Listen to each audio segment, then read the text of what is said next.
اعوذ باللہ من الشیطان اللعین الرجیم بسم اللہ الرحمن الرحیم وبہ نستعین وہو المعین اللہم افتح لی فیہ ابواب فضلک وانزل علی فیہ برکاتک ووفقنی فیہ لموجبات مرضاتک واسقنی فیہ بحبحات جناتک یا مجیب دعوت المضطرین اللہم صل علی محمد وآل محمد وعجل فرجہم۔ رمضان المبارک کے اس بابرکت مہینے میں آج ہم 22ویں دن کی دعا کی تفسیر آپ کی خدمت میں پیش کر رہے ہیں۔ آج کے دن رسول خدا صلی اللہ علیہ وآلہ وسلم ہمیں یہ تعلیم دے رہے ہیں کہ ہم خداوند متعال کے حضور ہر نماز کے بعد یہ دعا کریں کہ اے میرے معبود، اے میرے پروردگار، اس مہینے میں اپنے فضل کے دروازے میری ذات پر کھول دے۔ وَأَنزِلْ عَلَيَّ فِيهِ بَرَكَاتِكَ، اور اس مہینے میں اپنی برکتیں مجھ پر نازل فرما۔ وَوَفِّقْنِي فِيهِ لِمُوجِبَاتِ مَرْضَاتِكَ، اور اس مہینے میں مجھے اپنی خوشنودی کے اسباب فراہم کرنے کی توفیق عطا فرما، میں ایسا کام کروں کہ تیری ذات مجھ سے راضی ہو جائے۔ وَأَسْكِنِّي فِيهِ بُحْبُحَاتِ جَنَّاتِكَ، اور اس مہینے میں تو میرے لیے مقرر فرما دے کہ میں عین جنت کے سینٹر میں واقع مقام جہاں اولیاء الہی کا قیام ہوگا، وہاں اس سینٹر میں تو مجھے مقام عطا فرما۔ یا مجیب دعوت المضطرین، اے بے بسوں کی دعاؤں کو قبول کرنے والے مضطر افراد کی دعاؤں کو قبول کرنے والی ذات، میری اس دعا کو میرے حق میں قبول فرما۔ آج کی دعا میں سب سے پہلا فقرہ جو استعمال ہوا ہے وہ یہی ہے کہ اللہم افتح لی فیہ ابواب فضلک، یعنی ہم خداوند متعال سے یہ دعا کر رہے ہیں کہ اے میرے پروردگار، اپنے فضل کے دروازوں کو میرے اوپر کھول دے۔ لہٰذا سب سے پہلے ہمیں اللہ تبارک و تعالیٰ کے ان دروازوں کو دیکھنا ہے کہ جو فضل کے دروازے ہیں۔ لہٰذا یہ جاننے کے لیے کہ اللہ کے فضل کے دروازے کون سے دروازے ہیں، ہم دو مطالب آپ کی خدمت میں پیش کرتے ہیں۔ پہلی بات تو یہ کہ اگر ہم ظاہری دروازوں کی طرف توجہ دیں تو ظاہری طور پر دروازے کسی بھی جگہ پر داخل ہونے کے لیے باقاعدہ طور پر ایک رکاوٹ ہوتے ہیں۔ جب تک اس رکاوٹ کو برطرف نہ کیا جائے، یعنی اس دروازے کو نہ کھولا جائے، ہم مطلوبہ مکان کے اندر داخل نہیں ہو سکتے۔ اور اگر اس دروازے پر کوئی تالا لگا ہوا ہے تو یقینی بات ہے اس تالے کو کھولنے کے لیے ہمارے پاس اس تالے کی چابی کا ہونا ضروری ہے۔ اگر ہمارے پاس چابی نہیں ہوگی تو ہم تالا نہیں کھولیں گے، اگر تالا نہیں کھولے گا تو یقینی بات ہے ہم دروازہ نہیں کھول سکتے، اور اگر ہم دروازہ نہیں کھول پائیں گے تو یقینی بات ہے ہم اس مطلوبہ مکان کے اندر داخل نہیں ہو پائیں گے۔ لہٰذا ہر دروازے کو اور ہر مکان میں داخل ہونے کے لیے ہمیں پہلے اس کا دروازہ کھولنا ہے، اور دروازہ کھولنے کے لیے اس کا تالا کھولنا ہے، اور تالا کھولنے کے لیے ہمارے پاس چابی کا ہونا ضروری ہے۔ اسی طرح اگر انسان جنت میں جانا چاہتا ہے تو جنت کے دروازے کو کھولنا ہے، جنت کے دروازے پر لگی ہوئی جو قفل ہیں، اقفال ہیں، ان کو کھولنا ہے، ان کی چابی ہمارے پاس ہونا ضروری ہے۔ لہٰذا ابواب فضلک، اس فضل کے دروازے کو اگر ہم فضل کے اندر جانا چاہتے ہیں تو اس دروازے کو کھولنے کے لیے ہمارے پاس وہ باقاعدہ طور پر چابیاں ہونی چاہیے جس کے ذریعے سے اللہ تبارک و تعالیٰ کا فضل ہماری ذات کے شامل حال ہو سکے۔ اگر ہم دروازوں سے مراد باطنی دروازہ لیں تو ابواب یعنی باطنی دروازہ، یعنی ایسا دروازہ کہ جو خداوند متعال کی خوشنودی اور خداوند متعال کی رحمت کی طرف کھلتا ہو، تو ایسے دروازے کو کھولنے کے لیے انسان کو اس دروازے سے متعلق جو تالے ہیں، جو اقفال ہیں، ان تالوں کو کھولنا ہے، اور وہ تالے یہ ہمارے گناہ ہیں۔ تو ہمیں ایسا کام کرنا ہے کہ ہم گناہ نہ کریں، یعنی ایسا کام کرنا ہے کہ خداوند متعال کا غضب کا دروازہ ہمارے اوپر جو ہے وہ بند ہو جائے۔ تو یہی دروازے کو کھولنے کے لیے جو چابی ہے وہ یہی ہے کہ انسان گناہ نہ کرے۔ اگر انسان خداوند متعال کے حضور اظہار ادب نہ کرے، خداوند متعال کے حضور معصیت نہ کرے، خداوند متعال کے حضور اس کی گستاخی نہ کرے، خداوند متعال کے حضور خود خداوند متعال کی اہانت نہ کرے، یعنی گناہ نہ کرے، تو اس کے اوپر خداوند متعال کے یہ فضل کا دروازہ کھل سکتا ہے۔ یہ انٹرس جو خداوند متعال کے فضل اور خداوند متعال کی رحمت کی طرف جانی ہے، یہ تبھی ہمارے اوپر کھل سکتی ہے کہ اگر ہم گناہ کو انجام نہ دیں۔ سوال یہ پیدا ہوتا ہے کہ فضل الہی کیا چیز ہے کہ جس کے اندر ہم جانا چاہتے ہیں، جہاں ہم داخل ہونا چاہتے ہیں، اور بڑی ہماری مراد ہے کہ خداوند متعال اپنے فضل کو ہمارے اوپر اس کا دروازہ کھول دے، اپنی عنایات کا دروازہ ہمارے اوپر کھول دے۔ تو یہ فضل الہی کیا ہے؟ میں 2 آیات کا سہارا لے کر آپ کی خدمت میں اس فضل کو بیان کرتا ہوں۔ سورہ نساء کی آیت نمبر 83 میں خداوند متعال ارشاد فرما رہا ہے وَلَوْلَا فَضْلُ اللَّهِ عَلَيْكُمْ وَرَحْمَتُهُ لَاتَّبَعْتُمُ الشَّيْطَانَ إِلَّا قَلِيلًا، یعنی اگر اللہ کا فضل، اللہ کی رحمت تمہارے نصیب نہ ہو، یعنی تم اللہ کے فضل اور اللہ کی رحمت سے مرحوم ہو جاؤ، مایوس ہو جاؤ، دور ہو جاؤ، اللہ کی رحمت تمہارے نصیب میں نہ آئے، تمہیں اس سے محرومیت ہو جائے، تو اس صورت میں تم شیطان کے پیروکار ہوگے۔ فَلَوْلَا فَضْلُ اللَّهِ عَلَيْكُمْ، اگر اللہ کا فضل اور اس کی رحمت تم پر نہ ہوتی تو تم شیطان کے پیروکار ہو جاتے۔ صرف قلیل افراد ایسے بچ جاتے جو رحمان کی پیروی کرتے، باقی سب کے سب شیطان کے پیروکار ہو جاتے۔ اور پھر سورہ بقرہ کی آیت نمبر 64 میں بھی اسی کے مشابہ ارشاد ہوتا ہے وَلَوْلَا فَضْلُ اللَّهِ عَلَيْكُمْ وَرَحْمَتُهُ لَكُنْتُم مِّنَ الْخَاسِرِينَ، وہاں پر یہ کنتم من الخاسرین نہیں تھا، وہاں پہ تھا لَاتَّبَعْتُمُ الشَّيْطَانَ إِلَّا قَلِيلًا، یہاں پر کنتم من الخاسرین ہے کہ اگر اللہ کا فضل اور اللہ کی رحمت تمہیں نصیب نہ ہو تو پھر تم کیا ہوتے؟ تم خاسرین میں شمار ہوتے۔ پس معلوم ہو گیا کہ اللہ کا فضل اور اللہ کی رحمت جن لوگوں کو نہیں ملتی وہ شیطان کے پیروکار ہوتے ہیں، اللہ کا فضل اور اللہ کی رحمت جن لوگوں کو نہیں ملتی وہ خاسرین میں سے ہوتے ہیں، نقصان اٹھانے والوں میں سے ہوتے ہیں۔ پس ہمیں ان 2 آیتوں میں یہ بات ہمارے لیے واضح ہو گئی کہ ہمیں اللہ کا فضل چاہیے، ہمیں اللہ کی رحمت چاہیے۔ اگر اللہ کا فضل اور اس کی رحمت ہمارے نصیب میں ہوگی تب ہم خداوند متعال کے حضور ایک افتخار کے انداز میں پیش ہو سکتے ہیں، اور اگر یہ فضل اور رحمت ہمارے شامل حال نہ ہو تب کیا ہوگا؟ تب اللہ تبارک و تعالیٰ کا غضب ہمارے اوپر ہوگا، تب ہم گمراہی میں ہوں گے، تب ہم ضلالت میں ہوں گے، تب ہماری توفیقات سلب ہو چکی ہوں گی۔ لیکن اگر اس کا فضل، اس کی رحمت، اس کی عنایت ہمارے شامل حال ہو تو اس صورت میں ہم اس کے نزدیک محبوب ہوں گے۔ یہ فضل ہمارے اوپر کیسے ہو سکتا ہے؟ یہ اسی کی رہنمائی سے ہو سکتا ہے، اسی کی توجہ اور عنایت جو ہماری ذات کے اوپر اس کی طرف سے ہے، اس عنایت کے بلبوتے پر خداوند متعال کا فضل ہماری ذات کو شامل حال ہو سکتا ہے۔ اگر ہم خداوند متعال کی عبادت کرتے ہیں، خداوند متعال کی اطاعت کرتے ہیں، تب جا کر اللہ تبارک و تعالیٰ کا فضل ہمیں نصیب ہو سکتا ہے۔ لہٰذا سورہ یونس کی آیت نمبر 25 میں اللہ تبارک و تعالیٰ ارشاد فرما رہا ہے یہدی من یشاء الی صراط مستقیم، کہ اللہ جسے چاہتا ہے اسے صراط مستقیم کی طرف ہدایت کر دیتا ہے۔ وہ اللہ کیوں چاہتا ہے؟ اللہ کی مشیت کیا ہے؟ اللہ کی مشیت یہی ہے کہ ہم اللہ کی اطاعت کریں، ہم اللہ کے رسول کی اطاعت کریں، ہم اللہ کے اولی الامر کی اطاعت کریں۔ اگر ہم ان کی اطاعت کریں گے تب اللہ تبارک و تعالی ہمیں صراط مستقیم کی طرف محکم اور پائیدار رکھے گا، تب ہم صراط مستقیم پر ہمارے قدم نہیں لڑکھڑائیں گے۔ کیوں؟ چونکہ ہمارے ہاتھ میں اللہ تبارک و تعالیٰ کی دی ہوئی مشعل ہے، ہمارے ہاتھ میں اللہ کے دی ہوئے پیغمبر محمد مصطفیٰ صلی اللہ علیہ وآلہ وسلم کا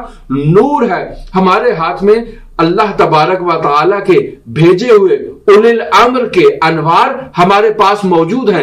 ہم ان انوار کی روشنی میں صراط مستقیم پر چلتے رہیں گے، گامزن رہیں گے، ہمارے قدم ہرگز نہیں لڑکھڑائیں گے۔ کیوں؟ چونکہ ہماری پشت مضبوط ہے، ہماری کمر جو ہے وہ محکم ہے، ہماری کمر پہ کسی کا ہاتھ ہے جو ہماری رہنمائی کر رہا ہے۔ لہٰذا ارشاد ہوتا ہے سورہ بقرہ کی آیت نمبر 168 پہ وَلَا تَتَّبِعُوا خُطُوَاتِ الشَّيْطَانِ إِنَّهُ لَكُمْ عَدُوٌّ مُبِينٌ، کہ تم ہرگز شیطان کے قدموں کی پیروی نہ کرو، یعنی اس کے قدم کے پیچھے اپنے قدم نہ ڈالو. انہ لکم عدو مبین، بے شک شیطان تمہارا آشکار اور واضح دشمن ہے. خطوات کی جمع ہے یہی قدم، یعنی شیطان ایک قدم اٹھائے ہم بھی اس کے پیچھے اس کے قدم کی جگہ پر اپنا قدم رکھ دیں، یعنی قدم پہ قدم رکھتے ہم شیطان کی پیروی کرتے جائیں اور شیطان کے وساوس میں اتنے گمراہ ہو جائیں کہ ہمیں ہدایت کا راستہ ہی نظر نہ آئے. لہٰذا ہم دیکھتے ہیں کہ خداوند متعال کے فضل اور رحمت اور عنایت کی ہمیں کس قدر ضرورت ہے. ہمیں غضب الہی سے بچنے کے لیے خداوند متعال کے فضل اور اس کی رحمت کی ضرورت ہے. ہمیں جہنم سے بچنے کے لیے اور جنت میں داخل ہونے کے لیے اس کے فضل اور اس کی رحمت اور اس کی عنایت کی ضرورت ہے. اور اگر یہ فضل اور عنایت ہمارے پاس نہ ہو تو ہم خسران میں ہے، ہم خسارے میں ہیں. لہٰذا آج کے دن ہم خدا سے یہی دعا کر رہے ہیں کہ اپنے فضل کے دروازوں کو ہمارے اوپر کھول دے. کیوں؟ اگر تمہارے اللہ کے فضل کے دروازے ہماری ذات کے لیے نہ کھلے تو ہم خسارے میں ہیں. لہٰذا ان الانسان لفی خسر، سورہ عصر کی آیت نمبر 2 میں اسے ہمارے لیے ہی بیان کیا جا رہا ہے کہ اگر اللہ کا فضل اور اللہ کی رحمت، اللہ کی عنایت ہمیں نصیب نہ ہو، یہ دروازے ہمارے اوپر بند ہو جائیں، ان پہ تالے لگے رہیں اور ہم ان کے تالوں کو نہ کھول سکیں اور رحمت اور فضل میں داخل نہ ہو سکے، ان الانسان لفی خسر، تو بے شک انسان خسارے میں ہے. الا الذین آمنوا، اگر آپ چاہتے ہیں کہ فضل کا دروازہ کھولے، رحمت کا دروازہ کھولے اور ان میں داخل ہوں تو الا الذین آمنوا، یعنی ایمان لے کر آئیں، وعملوا الصالحات، اور عمل صالح انجام دیں، وتواصوا بالحق وتواصوا بالصبر، اور لوگوں کو حق کی طرف اور صبر کی طرف تلقین دے، جو حضرت سید الاوصیاء علیہ آلاف و تحیت و ثنا کا راستہ ہے. حضرت سید الاوصیاء علیہ آلاف و تحیت و ثنا کی ولایت اور خلافت ہے، اسی پر گامزن رہنا ہے اگر ہم چاہتے ہیں کہ اللہ کا فضل اور اللہ کی رحمت ہمارے نصیب ہو، ہمیں ہدایت ملے، ہم صراط مستقیم پر گامزن ہو. ایسی ہدایت جس میں ہمارے قدم نہ لڑکھڑائیں، ایسی ہدایت جس میں اللہ کی رحمت شامل حال ہو، ایسی ہدایت جس میں انسان خداوند متعال کے فضل اور رحمت کے ذریعے سے خداوند متعال کا قرب حاصل کر سکے. تو یہ کیسے ممکن ہے؟ یہ تبھی ممکن ہے کہ جب انسان اطیع اللہ و اطیع الرسول و اولی الامر منکم کا مصداق عملی بنے اور ان ہستیوں کی اطاعت کرے، تب اللہ تبارک و تعالیٰ کے فضل کا دروازہ ہمارے اوپر کھل جائے گا اور ہماری تمام مشکلات برطرف ہو جائیں گی. لہٰذا ہم جو خداوند متعال سے طلب کر رہے ہیں دعاؤں میں اور تقاضا کر رہے ہیں، وہ یہی دعا اور تقاضا کر رہے ہیں کہ اللہم عاملنا بفضلک ولا تعاملنا بعدلک، اے وہ ذات کریم ہمارے اوپر اپنے عدل سے اور جو ہے وہ معاملہ نہ کرنا، ہمارا حساب و کتاب فضل، کرم اور رحمت کے اوپر ہونا چاہیے. کیونکہ اگر عدل کے ساتھ ہمارا حساب کیا جائے تو پھر ہم بالکل جو ہے وہ خسارے ہی خسارے میں ہوں گے، ذرہ بھر بھی ہماری نجات کا کوئی راستہ نہیں بچے گا. لہٰذا دعا کے اگلے پیرائے میں ہم خداوند متعال سے اگلے فقرے میں یہ تقاضا کر رہے ہیں وَأَنزِلْ عَلَيَّ فِيهِ بَرَكَاتِكَ، اے میرے پروردگار مجھ پر اپنی برکتیں، اپنی رحمتیں نازل فرما. ہم جو خداوند متعال سے اس کی برکات کا تقاضا کر رہے ہیں، اس کی رحمتوں کا، فضل کا اور کرم کے دروازے کے کھلنے کا دروازہ تقاضا کر رہے ہیں، تو اس کی بنیادی وجہ کیا ہے؟ اس کی بنیادی وجہ یہی ہے کہ دو طرح کی رحمتیں اور برکتیں خداوند متعال کی ہمارے شامل حال ہیں جن کی طرف ہمیں توجہ کرنا ضروری ہے. پہلی یہ کہ ایسی نعمات سے ہم خداوند متعال کی استفادہ کر رہے ہیں جو ہماری روزمرہ زندگی میں موجود ہے، لیکن ہمیں ان کی قدر و قیمت کا، ان کی اہمیت کا اندازہ ہی نہیں ہے. مثلا یہ خود حیات، یہ خود زندگی جو ہے وہ اللہ تبارک و تعالیٰ کی ایک نعمت، ایک برکت ہے ہماری ذات کے اوپر کہ جس سے ہم استفادہ کر رہے ہیں، اور یہ برکتیں مادی ہے خداوند متعال کی طرف سے. خود تندرستی کے الصحت والامان، یہ دو ایسی چیزیں ہیں کہ جو خداوند متعال کی مجہول نعمتیں ہیں. یعنی انسان کے پاس جب صحت اور تندرستی ہوتی ہے، جب امنیت ہوتی ہے، تب انسان کو ان کی قدر و قیمت کا احساس نہیں ہوتا۔ اگر انسان کو ذرہ بھر بھی اس کے جسم میں کوئی تکلیف آ جائے، کوئی مشکل آ جائے، امنیت اور آسائش کا مسئلہ آ جائے، تب انسان کو ان نعمات کی قدر و قیمت کا اندازہ ہوتا ہے۔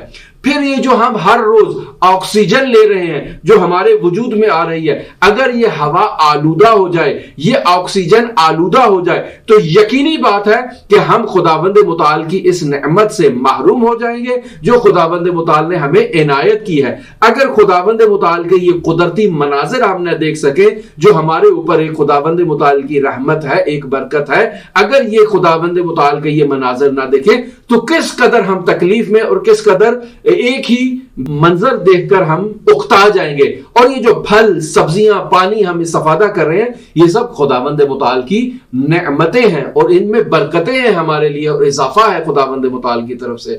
اور خداوند متعال کی معنوی برکتیں جنہیں ذات اقدس الہی نے اپنے تقرب کا وسیلہ قرار دیا ہے ہمارے لیے، وہ حضرات اہل بیت علیہم الصلوۃ والسلام ہیں۔ وہ خداوند متعال کے مقرب اولیاء الہی ہیں جو ہمیں اس کی ذات کی طرف ہدایت کرتے ہیں اور رہنمائی کرتے ہیں۔ اور اسی طرح خداوند متعال کے حضور یہی توبہ، استغفار، ذکر، دعا، یہ سب کیا ہے؟ خداوند متعال کی معنوی برکتیں ہیں جو اس کی ذات کی طرف سے ہمارے اوپر نازل ہوتی ہیں، اور ہمیں ان برکات میں اضافے کا خداوند متعال کے حضور مطالبہ کرنا ہے۔ اور ہم خدا کے حضور یہ بھی مطالبہ کر رہے ہیں وَوَفِّقْنِي فِيهِ لِمُوجِبَاتِ مَرْضَاتِكَ، اے میرے پروردگار مجھے ان امور پر کامیابی عطا فرما، کامرانی عطا فرما جن پر چلنے سے مجھے تیری رضایت اور تیری خوشنودی نصیب ہو جائے۔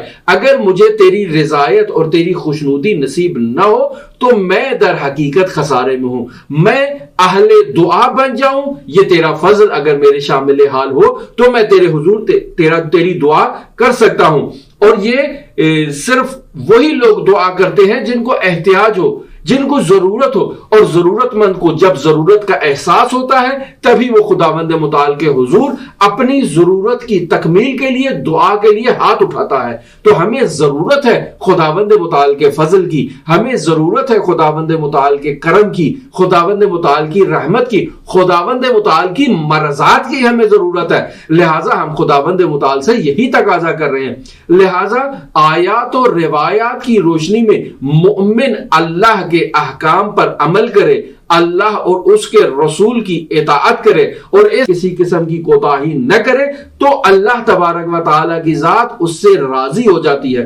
جب اللہ کی ذات اس سے راضی ہو جاتی ہے تو اس کے لیے اذکار کا اور دعاؤں کا دروازہ کھول دیتی ہے، چونکہ دعا اللہ سے گفتگو کا نام ہے، ذکر اللہ کے حضور پیش ہو کر اللہ سے گفتگو کرنے کا نام ہے۔ جب وہ ہم سے ناراض ہو تو وہ اپنا یہ دروازہ ہمارے اوپر بند کر دیتا ہے تو ہم اس سے گفتگو نہیں کر سکتے، ہم اس سے راز و نیاز نہیں کر سکتے، ہم اس سے باتیں نہیں کر سکتے۔ لہٰذا اطیعوا اللہ واطیعوا الرسول لعلکم ترحمون، سورہ آل عمران کی آیت نمبر 132 میں خداوند متعال ارشاد فرما رہا ہے کہ اللہ کی اطاعت کرو، اس کے رسول کی اطاعت کرو تاکہ تم پر رحم کیا جائے، تاکہ تم اللہ کی رحمت میں شامل ہو سکو۔ پس اللہ کی اطاعت، اس کے رسول کی اطاعت رحمت کا وسیلہ ہے۔ یعنی بطور کلی انسان کو یہ چاہیے کہ اللہ کے احکامات جو اس کے حبیب محمد مصطفیٰ صلی اللہ علیہ وآلہ وسلم کی طرف سے انسان تک پہنچے ہیں، ان احکامات پر انسان کیا کرے؟ عمل کرے، یعنی واجبات پر عمل کرے، محرمات کو ترک کرے۔ اگر انسان ایسا کرے گا تو رضی اللہ عنہم ورضوا عنہ، اللہ ہم سے راضی ہو جائے گا اور ہم اللہ سے راضی ہو جائیں گے۔ ذالک فوز العظیم، یہی فوز عظیم ہے جسے سورہ مائدہ کی آیت نمبر 119 میں بیان کیا گیا ہے۔ پس انسان کو چاہیے واجبات پر عمل کرے، محرمات کو ترک کرے تاکہ فوز عظیم کا مصداق بنے اور اس سے اللہ، اس کا رسول اور اس کے حبیب راضی ہو جائیں۔ لہٰذا اب اگر اللہ مجھ سے راضی ہے تو میں اللہ سے یہ تقاضا کر سکتا ہوں وَأَسْكِنِّي فِيهِ بُهْبُهَاتِ جَنَّاتِكَ، اے میرے پروردگار مجھے اس سینٹر میں، اس وسط میں جہاں تو نے اپنے اولیاء کو، اپنے مقربین کو جگہ عطا کی ہے، مجھے اس بہبہات میں مکان عطا فرما اور جگہ عطا فرما۔ قرآن مجید میں ارشاد ہوتا ہے ہم جو اللہ سے دعا کر رہے ہیں تو اس دعا کو کوئی سن بھی رہا ہے یا نہیں سن رہا؟ تو کیوں نہیں سن رہا؟ سورہ بقرہ آیت نمبر 186 میں اللہ تبارک و تعالی ارشاد فرما رہا ہے اذا سألک عبادی انی، جب میرا بندہ مجھ سے سوال کرتا ہے اور مجھے پکارتا ہے فإنی قریب اجیب دعوت الدعاء اذا دعان، یعنی میں اس کے قریب ہوں، اس کی اس شہ رگے حیات سے بھی اس کے قریب ہوں، وہ مجھے پکارے تو میں اس کی پکار پر لبیک کہتا ہوں اور اسے جواب دیتا ہوں۔ لہٰذا آج کے دن ہم خداوند متعال سے یہی تقاضا اور یہی درخواست کر رہے ہیں کہ ہمیں اپنے غضب سے نجات عطا فرما اور ہمیں اپنی جنت میں داخل کر لے، ہمیں اپنی خوشنودیوں اور اپنی مرضات میں داخل کر لے۔ لہٰذا ہمیں یہ حق پہنچتا ہے اب، چونکہ ہم نے واجبات پر عمل کیا ہے، محرمات کو ترک کیا ہے، لہٰذا دست دعا بلند کرتے ہیں اور خدا سے یہ تقاضا کرتے ہیں کہ اللہم افتح لی ابواب فضلک، اے میرے پروردگار اپنے فضل کے دروازے میرے اوپر کھول دے، وانزل علی فیہ برکاتک، اور اس مہینے میں اپنی برکتیں میرے اوپر نازل فرما، ووفقنی فیہ لموجبات مرضاتک، اور اس مہینے میں مجھے یہ کامیابی عطا فرما تاکہ میں تیری مرضات کو حاصل کر لوں، واسکنی فیہ بہبہات جناتک، اور مجھے کامیاب کر تاکہ میں بہبہات جنات میں جا کر سینٹر بہشت میں جا کر مکین ہو جاؤں۔ یا مجیب دعوت المضطرین، اے بے بسوں کی دعا کو قبول کرنے والی ذات، میری اس دعا کو میرے حق میں قبول فرما۔ اللہم صلی علی محمد و آل محمد وعجل فرجہم۔